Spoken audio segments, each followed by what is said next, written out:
Boa tarde para todas, todos e todas que estão aqui. Obrigada. As pessoas se sentam em 3 cadeiras dispostas uma ao lado da outra no palco, sendo que uma é dividida das outras 2 por uma mesa que carrega 3 copos de água. Da esquerda para a direita, a primeira pessoa sentada é Carla Sena, uma mulher branca de cabelos castanhos lisos e longos. Ela traz um vestido longo estampado em tons azul, azul claro e escuro, amarelo e cinza. A segunda pessoa sentada é Lisa Alves, uma mulher branca de cabelos pretos, lisos e longos. Ela traja calça preta e um suéter grande listrado horizontalmente nos tons vermelho e preto. A terceira e última pessoa é Marlete Menezes, uma mulher branca de cabelos escuros, ondulados, cujo comprimento lhe vai até o ombro. Ela traja calça caque, camiseta social de botões branca e um colar preto com pingentes na mesma cor. Usa óculos retangulares de aro preto. Proporcionar para a gente esse encontro, né, que acontece aqui na Filiera Araxá entre escritores, entre a população da cidade, entre escritores da cidade, escritores nacionais, internacionais, que são reconhecidos, reconhecidas. E isso é muito raro. Então, só os festivais, as feiras, elas colocam o público diante, né, de autores e tira, talvez, esse estigma do autor inacessível.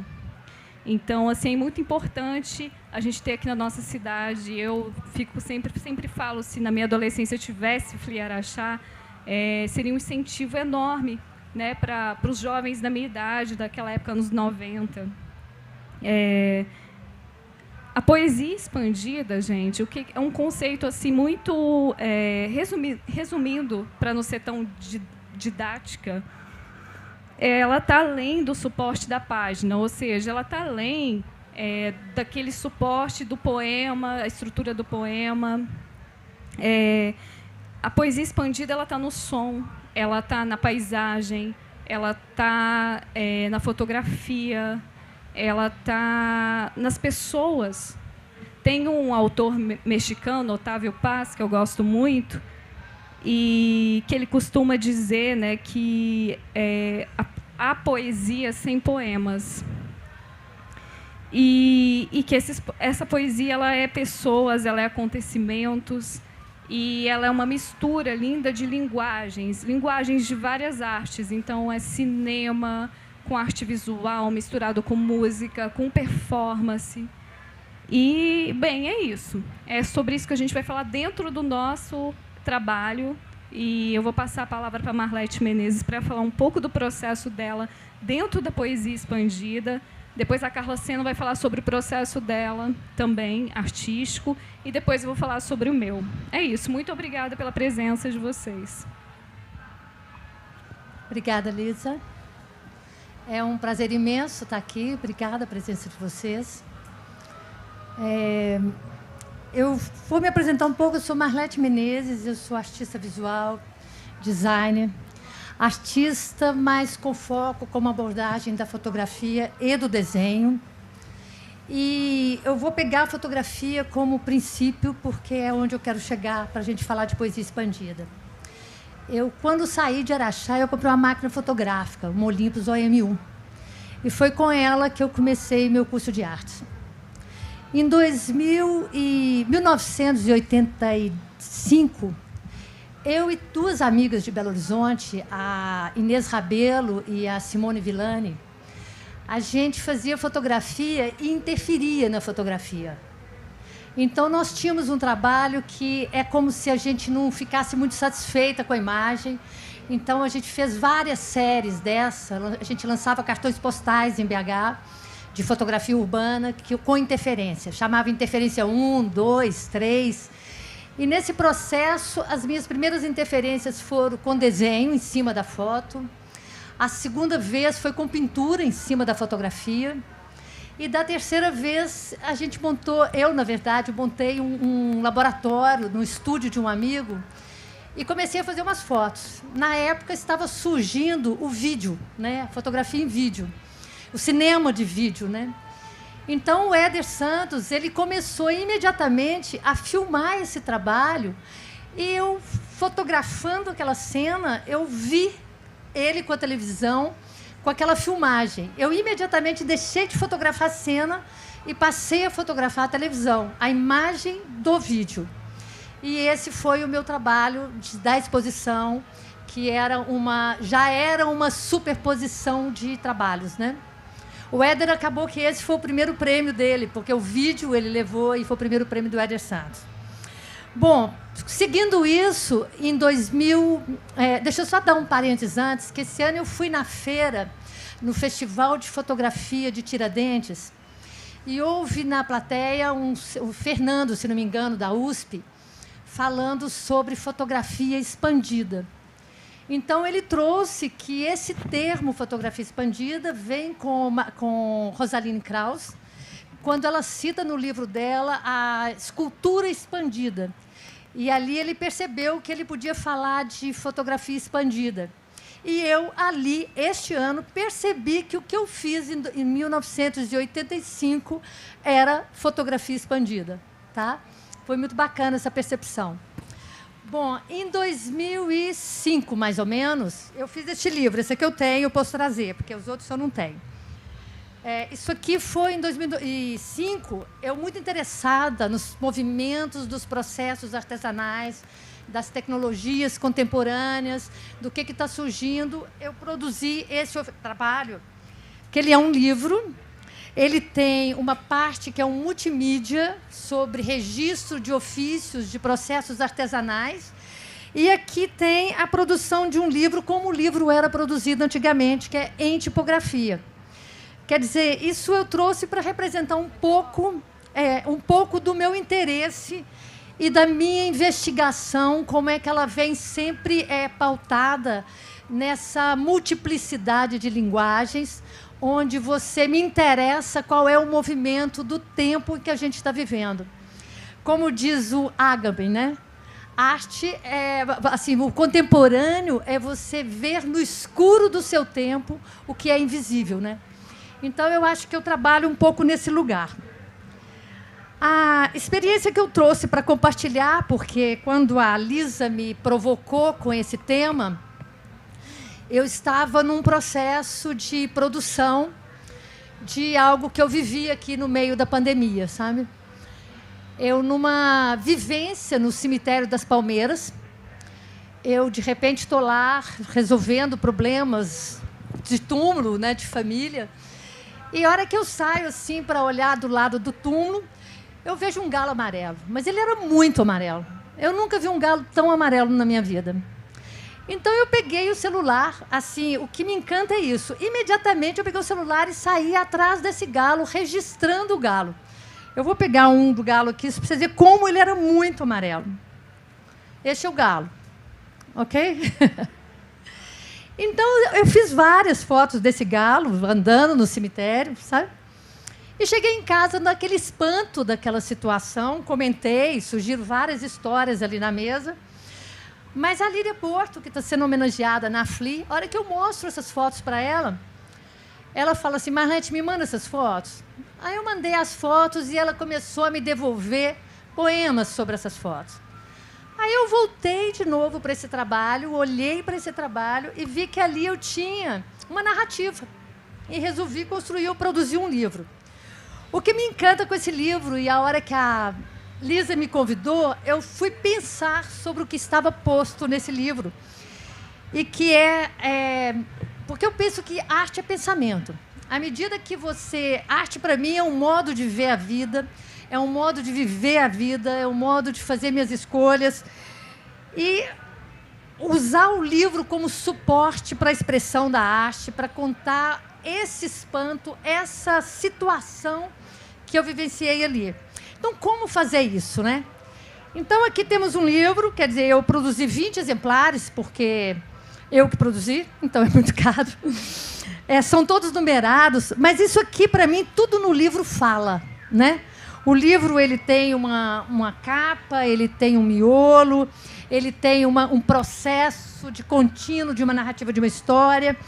E aqui a minha ideia foi colocar a capa crua, nua, né, de uma experiência que é interna, E essa capa que tem uma imagem que embrulha o livro, que é uma imagem pixelada, quer dizer, como uma imagem digital, com a ideia de trazer um pouco desse mundo digital que está nos embrulhando nessa singularidade de uma experiência no cotidiano da vida e que a gente consegue capturar, a gente consegue registrar e consegue, aí foi onde eu cheguei na conversa da Lisa, consegue, com um pensamento expandido, de uma poética expandida, como diz Fernando de Moraes ou Frederico de Moraes? Frederico de Moraes, quer dizer, a arte, no nosso tempo, a arte contemporânea, ela pode ser feita em qualquer suporte, né?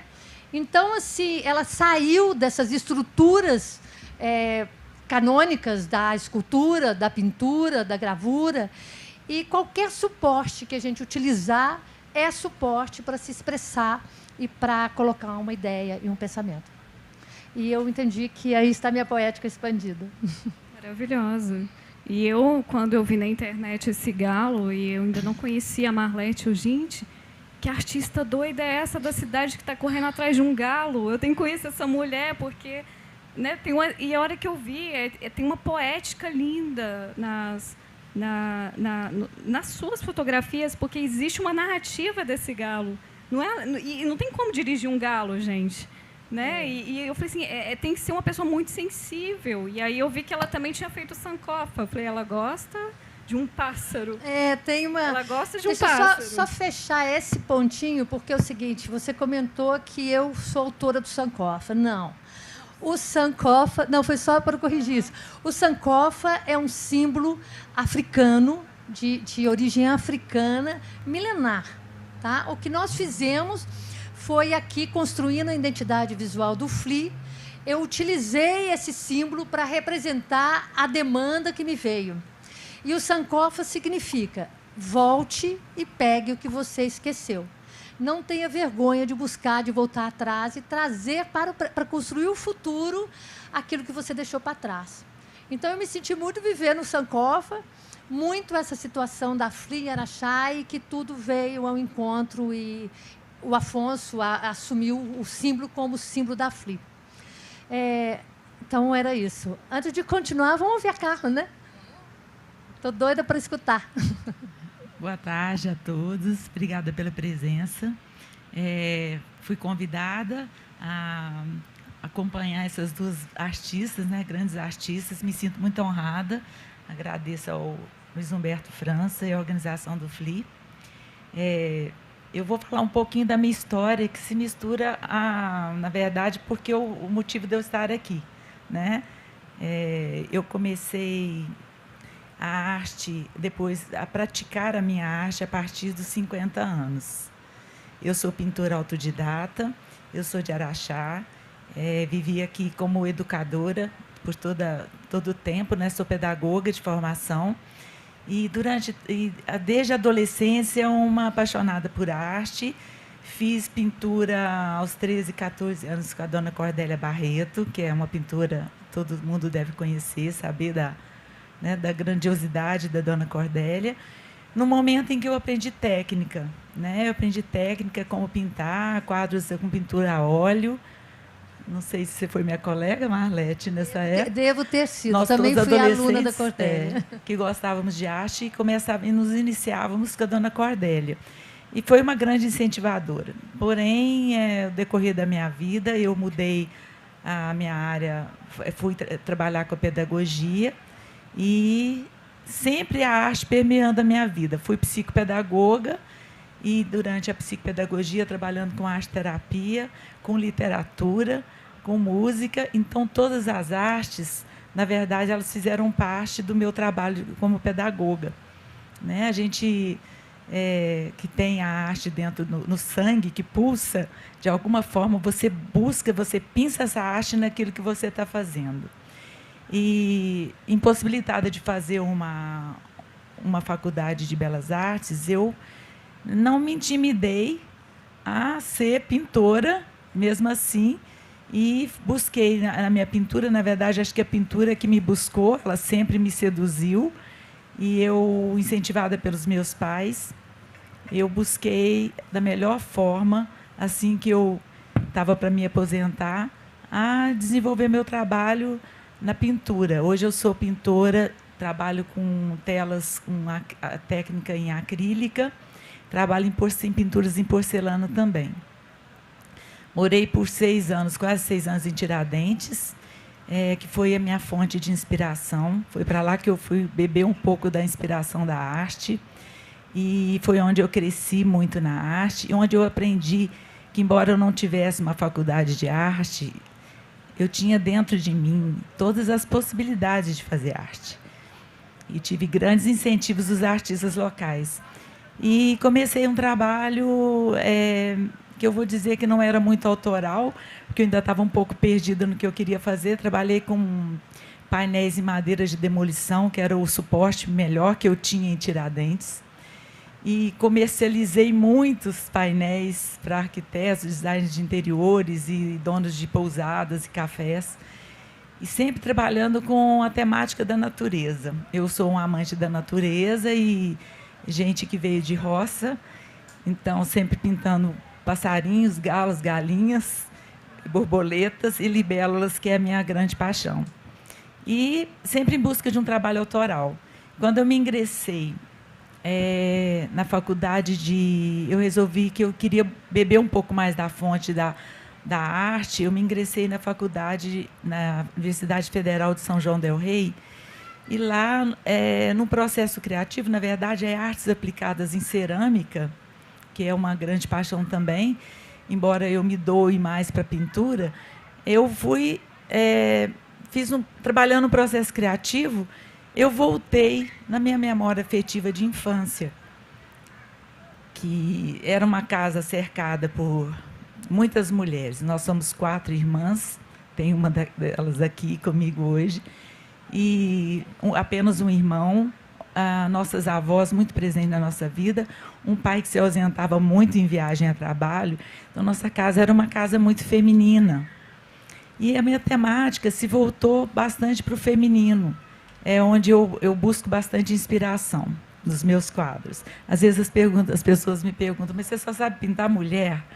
Eu falo, não, eu sei pintar de tudo um pouco, mas eu escolhi porque é o que tem a ver muito com a minha poética. Na verdade, eu vejo a poesia no feminino.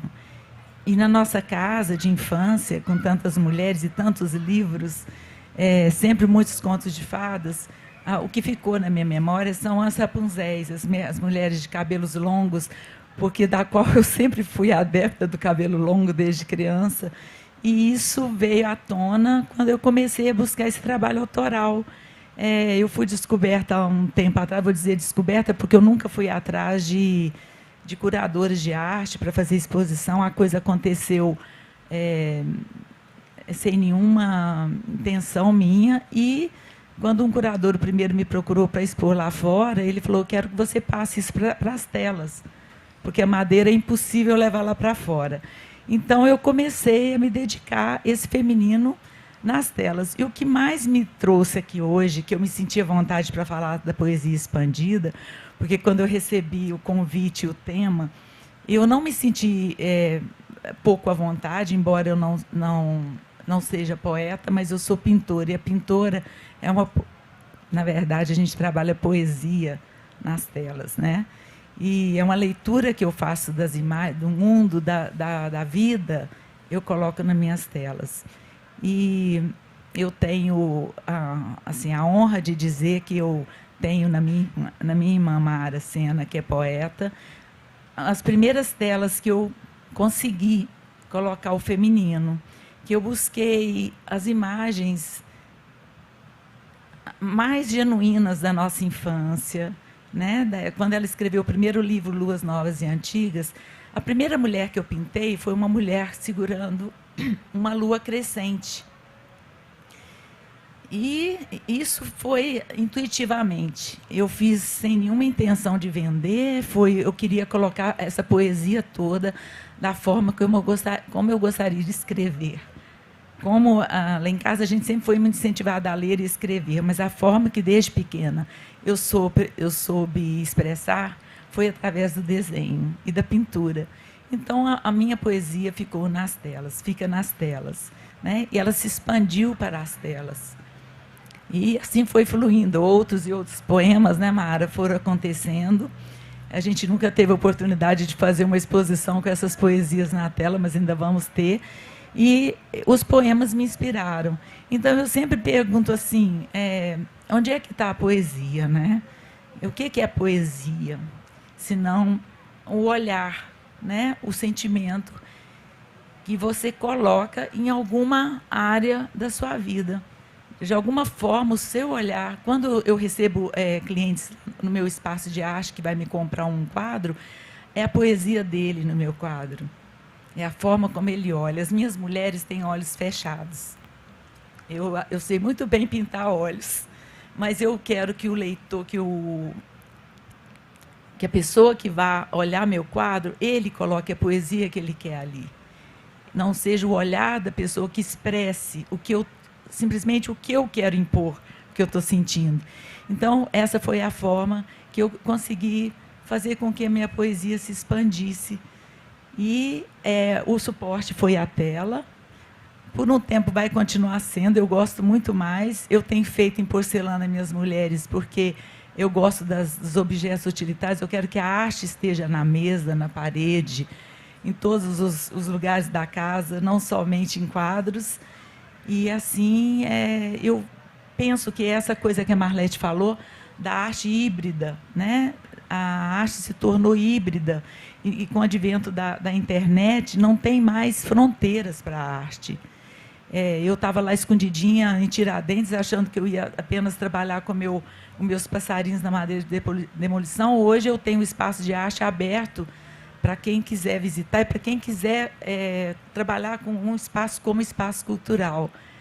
Então, acho que a arte ela começa dessa coragem de você colocar para fora, seja no suporte que você quiser, aquilo que está lá dentro. E meu pai dizia que as paixões recolhidas são perigosas, né? Que às vezes é um dique que se rompe. A minha demorou um pouco a eu criar a coragem, né? Foi mais de 50 anos de vida para eu me tornar quem hoje eu sou, sem medo de que alguém ache feio ou bonito, porque na arte isso é um preconceito, né? E é esse, eu acho, que o papel da arte, é quebrar todos os preconceitos. Eu acho que se a sociedade precisa de arte, a arte cumpre muito bem o papel de quebrar esses preconceitos e guardar na memória a sociedade, as coisas da sociedade. Eu acho que eu vou me finalizar por aqui, eu não sei se eu consegui explicar, né? Esse é um pouco da minha trajetória. E eu falo que antes eu falava eu estou artista, hoje eu estou artista, mas eu falo, não, eu sou. Porque ser é uma coisa muito da essência, né? E a minha essência é uma essência de arte.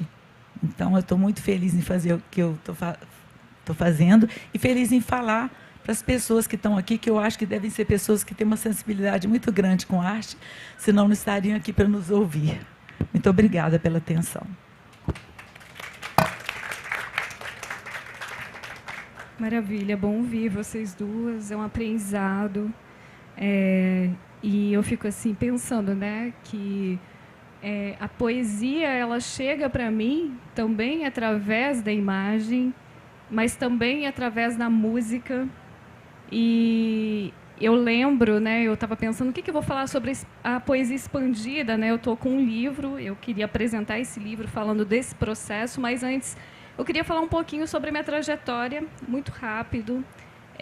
Eu comecei a escrever porque eu queria ter uma banda de rock. Então, eu pensava, poxa, eu quero escrever minhas letras, eu gostava de Legião Urbana, eu gostava de punk rock, e comecei a escrever. Até que um certo momento, eu acho que eu tive um momento de lucidez, eu percebi que a música não era o meu lugar de criação. E o que eu faço com isso, né? Eu não vim de uma família da literatura, meus pais eram operários, então não tinha uma referência, mas eu tinha amigos que estavam criando no mesmo período. Quem conhece o Rafael Nolli aqui, a gente começou a escrever todos na mesma época, a gente fazia parte da União Estudantil, então a gente se lia e se criticava, era toda uma geração de adolescentes. E depois que eu saí de Araxá, eu descobri o Blogger, que eu fui fazer comunicação social. E o Blogger foi ali para 2003. 2003, todo mundo começou a escrever e colocar nos blogs. Ou seja, eu não precisava mais esperar algum momento que eu fosse convidada para uma editora, nem nada. Eu ia ali colocar a minha escrita. E aí, ali começou o meu processo de... As minhas fontes eram expandidas. Não é só meu processo de criação, não é só o que eu faço, mas eu bebia das artes plásticas, eu bebia do teatro, eu bebia na música. E eu fiz um blog chamado Metamorfose de Monstros, e que ali eu colocava questões filosóficas, problemas cotidianos, mas de uma forma de uma linguagem mais metafórica. Eu me espelhava muito em alguns artistas. Eu adorava. Toda quarta-feira eu escrevi uma pequena novela que se chamava A Prisioneira do Bosque. E para eu escrever, eu precisava olhar uma tela na internet, porque não tinha outra forma eu não tinha como ir no México, por exemplo, ver as telas da Frida Kahlo. Eu não tinha como ir ao México e ver o Vitor Calduro, que para mim era uma fonte inesgotável de inspiração. E ele tinha uma pegada meio futurista, crianças carregando o mundo na mão, e eu falava, essa é a minha Prisioneira do Bosque. Essa é a menina que eu vou trabalhar toda quarta-feira e colocar ali no meu blog. Enfim, aí foi passando, e um dia eu comecei a escrever muito. Eu falei, será que em algum momento eu vou colocar isso no livro? E eu tinha uma certa resistência. Será que eu sou uma poeta de livro? E aí eu comecei a me apaixonar pela videoarte, pelo videopoema, e comecei a colocar, antes do livro, eu comecei a lançar na internet para todo mundo ver de forma muito acessível, que é esse suporte maravilhoso que a gente tem hoje. E ali eu comecei a colocar essas videoartes e videopoemas até eu migrar para o suporte, que é o livro. Então, eu fiz todo um processo, não só na fonte que eu bebia, mas como meu processo criativo. Só em 2015 que eu fui lançar meu livro, o primeiro livro, que chama Arame Farpado. E tem poemas ali que nasceram primeiro em vídeos, né? Tem um vídeo meu que chama Filhos de Putins, e que ele foi feito bem na época que eu estava fazendo, junto com o coletivo, uma resistência à política homofóbica do Vladimir Putin na Rússia. Quando ele começou a fazer, ele fez uma lei que não podia fazer publicidade sobre homoafeto. Não era nem questões que ele achava que não podia fazer isso, nem falar que você era a favor. Então, professores que tinham amigos gays eram presos, enfim. Eu sei que hoje em dia diz que tem até um campo de concentração, onde muitas pessoas sumiram, desapareceram lá. Eu fiz esse vídeo e esse vídeo foi para fora. Então, começou todo mundo pedir, quem fazia instalações fora. Eu mesma nunca tinha viajado para fora, mas meus vídeos já estavam rodando, que é o poder da conexão da internet. Enfim, como eu disse, eu falei só para falar mais ou menos como que foi meu processo, e até que eu vou falar um pouquinho rapidamente desse livro, que é o que eu vou lançar hoje, e que é o meu novo livro, que é Quando Tudo For Possível, e que eu chamo de livro transmídia. O transmídia está nessa questão da poesia expandida. Então, é um livro que ele nasce uns meses antes de decretarem a pandemia. Ele nasce no final de 2009, eu começo a escrevê-lo.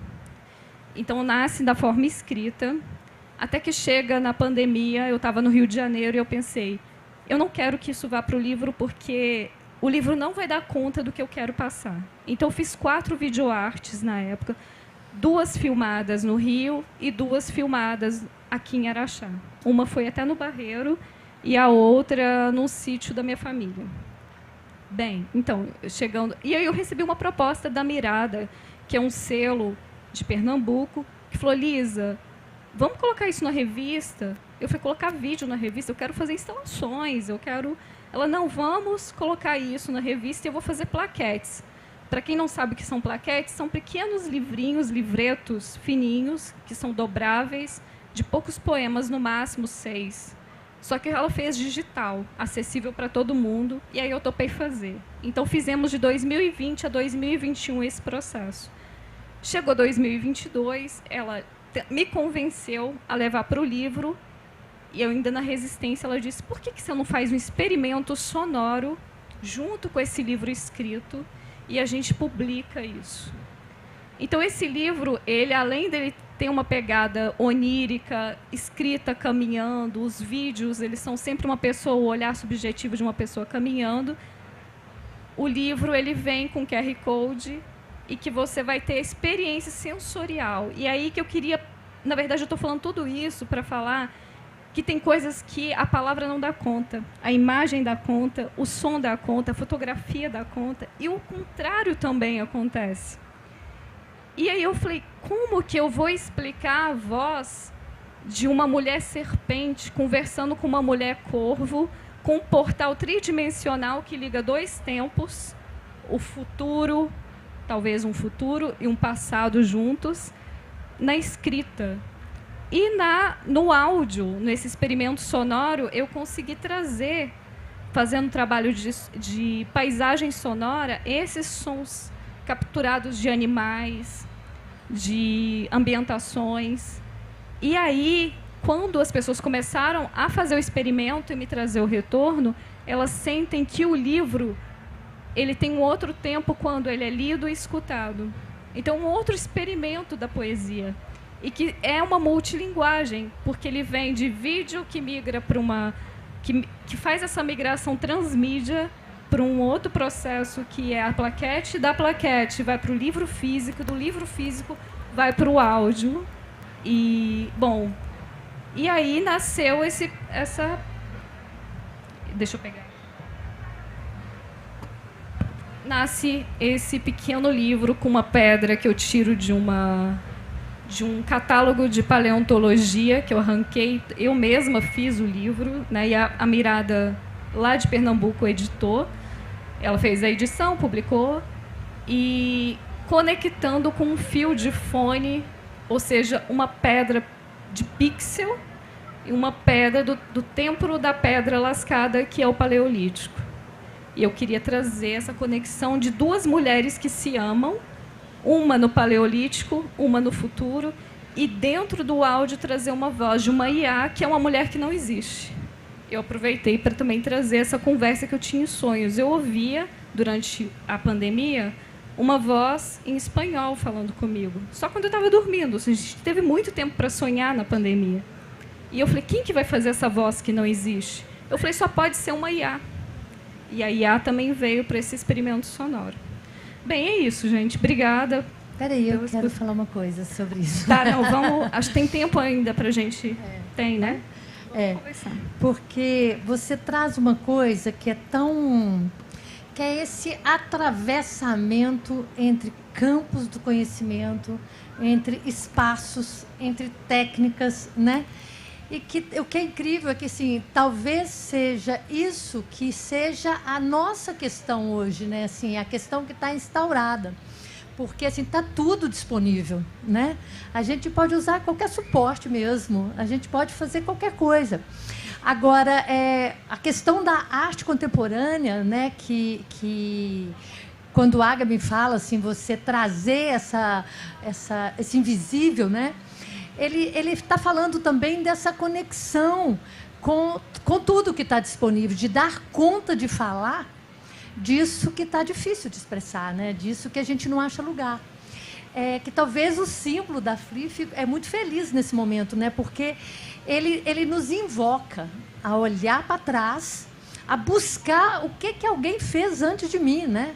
Quer dizer, eu não vou inventar a roda mais, mas, assim, eu posso dialogar com esse atrás, e fazer alguma conexão que nos projeta em algo que está por vir, sabe? Assim, eu posso suscitar alguma coisa que ainda não foi não foi colocado, por exemplo, quando eu mencionei, ligando com isso que você está falando, que eu quis trazer essa experiência com a fotografia, era uma experiência intuitiva, sabe uma coisa assim? Eu fazia as fotos, mas eu olhava para as minhas fotos e aquilo não me bastava, né? Então, assim, eu sabia desenhar, eu desenhava em cima.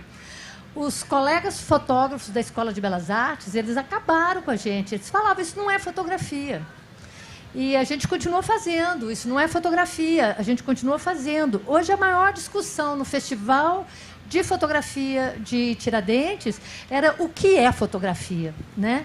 Por quê? Porque a fotografia se expandiu, ela não revela a realidade. Ela, na verdade, eu acho que estou vendo quando fotografo, mas é o seu olhar que selecionou.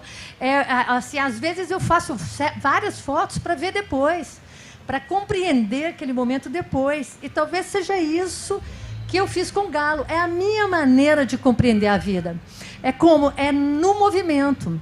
Então, eu peguei o dispositivo que eu tinha na mão, que foi o celular, e você faz uma série, quer dizer assim, para olhar depois e tentar compreender o mundo, né? Então, essas conexões, isso que você faz, eu busco lá a pedra lascada, né? Eu jogo outra imagem aqui. Quer dizer, nós estamos falando de mundo real, de mundo virtual, né? De conexões que transitam entre esses espaços, entre os tempos, né? Na verdade, o que eu acho mais interessante disso é que a gente está dialogando com várias linguagens. E uma das coisas que eu vi no teu trabalho, você fazer uma correção, que eu falei do Sankofa ser o seu Sankofa, é porque quando eu vi o seu Sankofa, ele era diferente do Andikra. Você fez o seu... Tem sua voz no Sankofa seu. Então, e eu acho interessante isso, que se olhar para trás... Olhem essa foto. Isso é o Sankofa. Quer dizer, o meu olhar já era para esse lugar, né? Quando eu mandei isso para o Afonso, a gente já tinha feito a marca de 2022, né? E ele falou assim, nossa, o que é isso? Eu falei, no cemitério. Eu vou contar um segredo para vocês que o Afonso me contou. Eu vou colocar ele no ar aqui agora. Ele falou que foi no cemitério e que ele olhou para o lado direito do cemitério e aqui em Araxá os sobrenomes são Afonso Borges. Ele falou, eu saí de lá correndo, porque o que é isso? Que nessa cidade tem tanto Afonso Borges. Aqui é sobrenome, né? Falei, eu vou lá verificar. Deixa eu complementar uma coisa aqui, Lisa, que você me fez pensar. Eu li uma coisa que eu quis anotar, porque eu li sobre o seu trabalho da Marlete e o meu. Eu fiquei buscando qual seria meu lugar aqui, né? A gente tem uma arte que eu vou ler, porque é uma frase de João Cabral de Melo Neto, que eu gosto muito, que diz assim,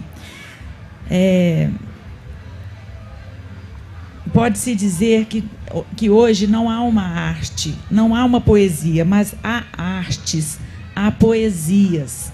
Cada arte se fragmentou-se em tantas quantos foram os artistas capazes de fundar um tipo de expressão original. Então, assim, a gente começa a pensar o que é arte, até onde vai a arte, onde vai a capacidade de cada artista, né? Então, acho essa coisa híbrida, essa coisa tão diferenciada do olhar de cada um, né? E que interessante, que eu já tinha visto o Sankofa e não imaginei, agora estou vendo o seu Galo. Como é o olhar de cada um, né? O diferencial que é o olhar de cada um para aquilo que vê. Só por isso tantos artistas originais, né? Tanta originalidade, né, na arte. Tem uma foto igualzinha, imensa, de um cisne lá no Iotim. Primeira vez que eu fui no Iotim, eu tenho a foto dele bicando as costas. Então é isso mesmo, é o olhar, né, que diferencia. É o olhar. A gente traz essa bagagem que a gente carrega da vida e que ela pode ser autodidata. Ela pode vir de várias fontes, né? E eu falo, todo mundo fala, você fez cinema? Eu não, foi também autodidata, assim, eu fui fazendo isso. Eu trabalho também na cadeia produtiva do livro, que eu faço trailer para livro. E é um trailer também nessa visão poética. E muita gente me procura e pergunta, porque eu lembrei, né, quando você falou, eu sou artista autodidata, eu falei, eu acho que eu também sou. Porque isso é nos experimentos, né, que a gente vai fazendo nos processos da nossa arte. É bom técnica, a gente aprende ali a base fundamental. Então, depois eu fui atrás de cursos e de oficinas, e facilitou o meu processo com a técnica. Mas é lindo isso, sabe? É isso que você falou, é o olhar da gente faz a arte como a gente está se colocando no tempo, ou se esse tempo existe ou não. Bom, gente, obrigada. Eu queria passar para vocês para perguntas. Alguém tem alguma pergunta para fazer?